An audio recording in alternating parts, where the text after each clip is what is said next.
Okay, we're on Hunter Road. We are directly across from where the Paso Robles Karma development, the original, this is the Pitt Cemetery. With the local vandalism that's been happening with some of the cemeteries, the Historical Society has locked the gates now. You can only go in with permission, but it's kind of hidden away along here.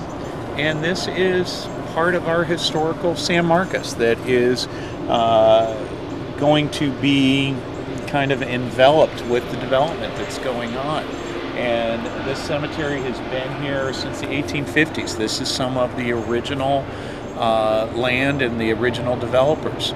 And this is the area that they lived in. This is the area that the Karma development is going to go in. And so we're going to talk a little bit this morning about looking at the land, and people see this before this change happens very quickly now that this land in this area is going to be changing. And this is part of disappearing San Marcos. One of the fun things when you read, these are always great to stop and read. It's so much history, but in 1861, John D. Pitts died on his way home from a secessionist convention in Austin and was buried here. This is a great shot right here. The outlet mall, see the mist? Oh, wow. That's how close we are to the outlet mall.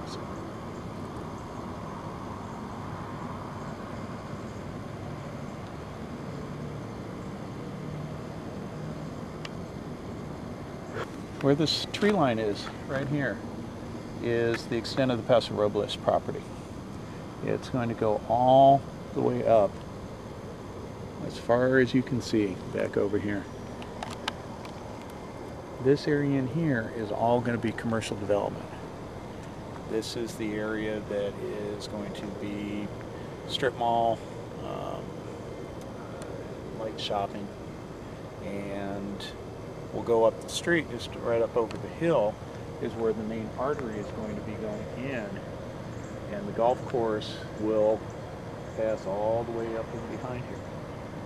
Currently right now, this is all ranch land, deer leases. There are some cattle that they're still running right now they'll probably be moving at the end of the season. And you can hear how quiet it is still. And 10 years from now, the plan is for us to have 300 home sites a year for the next 10 years, for a total of 3,000 home sites to be built in this area. This road here will be not this quiet at 7 o'clock on a Sunday morning ever again.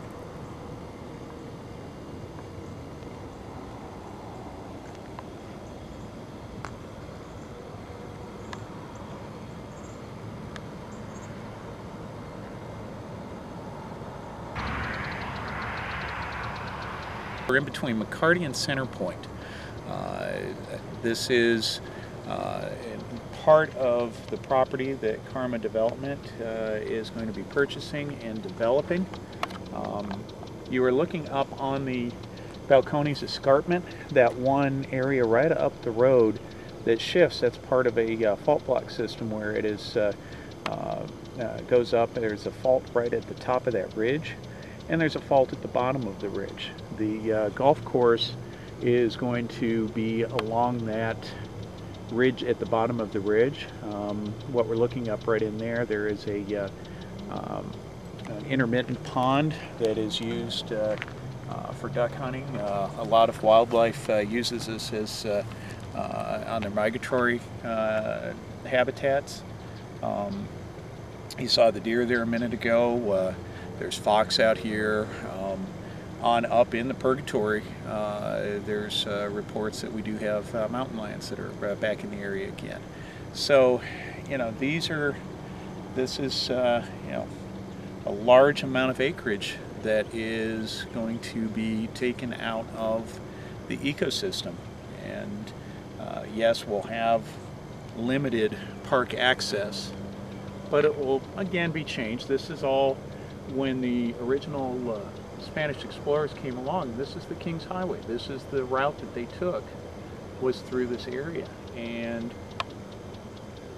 in the 1850s, we started having the cattle came in the 1860s and 1870s, a lot of overgrazing.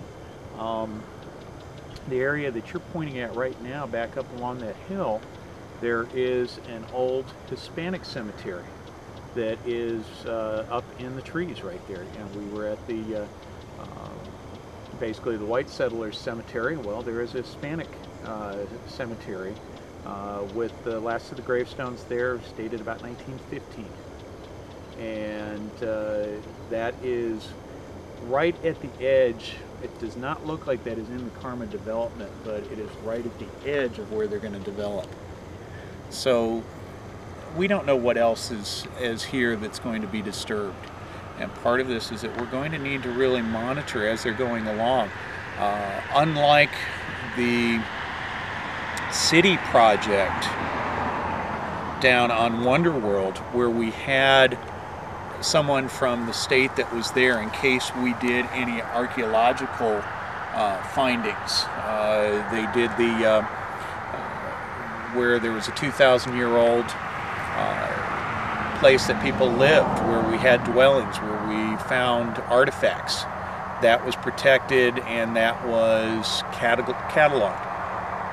Nothing is going to be planned for out here. This is an example of what can be found. They did not know that this metal objects were here until they started doing the construction. And when they started doing construction, they found these metal arrowheads. Well, this is very, very rare. And you know, we're right here by the bridge where we have an archaeological site that is right underneath where the bridge went through, that we had Texas State came down and dug before the city paid for them to come and do an excavation. But they knew that some of these things were here. This they didn't know was here.